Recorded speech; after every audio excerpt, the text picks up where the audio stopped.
Hello, Omar. My name's Ben. Do you mind if I examine you? No. Expose the lower limbs as much as possible with regard to the patient's comfort and dignity. Look for asymmetry or deformities proximally and distally. Examine for wasting, hypertrophy, fasciculation and involuntary movements. Sometimes fasciculation is elicited by flicking the skin over a wasted muscle.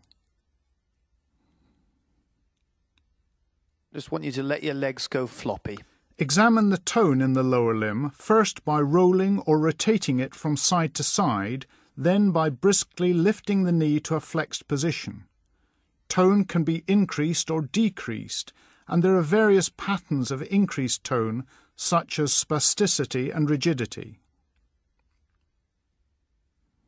Just relax again. Test for clonus at the knee joint with the patient relaxed and the knee extended. With your thumb and forefinger, sharply push the patella towards the foot. Clonus is a rhythmic series of contractions evoked by a sudden stretch of the muscle. A few beats of clonus is normal in healthy individuals. To elicit ankle clonus, support the patient's leg with both knee and ankle at 90 degrees. Briskly dorsiflex and evert the foot, sustaining the pressure. Next, we test the deep tendon reflexes. Just let the leg go floppy over my arm. The patient should be relaxed and comfortable. Anxiety or pain can increase the response. For this reason, we test the reflexes after tone but before power in the examination sequence. The knee jerk tests the L3 and L4 nerve roots. Compare both sides. This time I want you to clasp your hands together. Grip when I say grip, but not before. Use reinforcement if a reflex appears to be absent. Grip. When testing the lower limb reflexes, ask the patient to interlock the fingers and pull one hand against the other. Grip. This is the Gendrasic maneuver. The patient should relax between repeated attempts. Now, we test the ankle jerk reflexes. They use the S1 nerve root. This is a method to use with a recumbent patient.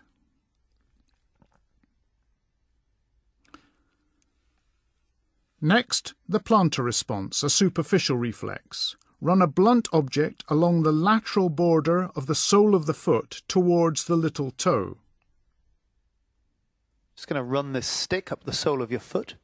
The normal response is flexion of the great toe and of the other toes. Next, systematically test power in the muscle groups of the lower limb.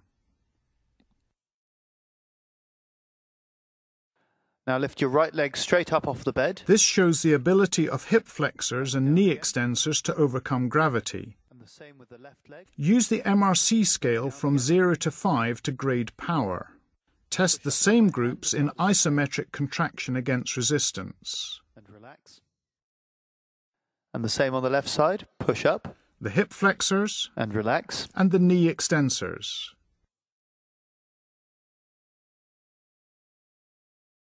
Now keep your legs straight as I try to bend it. Always compare sides. Remember that strength can vary greatly with age and occupation. And the same on the left side. Try to keep it straight. Now bend the leg up. And try to pull your heel towards your bottom as hard as you can. This is testing power in the knee flexors. Relax. Make sure that whenever possible you use the same hand, posture and mechanical advantage to apply the force in order to make valid comparison. Now point your toes up towards the ceiling and hold them there as I try to push them down. Testing the ankle dorsiflexors and toe extensors. The same on the left side. And don't let me push them towards you. Plantar flexion at the ankle and toe flexion. Take care that you don't hurt the patient by inadvertently leaning on them or squeezing them with your other hand. Now I want you to run your heel down your shin like this. This is a test of muscular coordination called the heel-shin test. It is abnormal if the heel wavers away from the line of the shin due to cerebellar ataxia. Lastly, the abdominal reflexes. Just pull your vest up for me, please.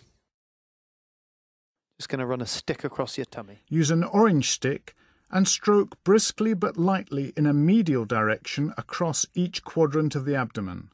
The normal response is contraction of underlying muscle with movement of the umbilicus.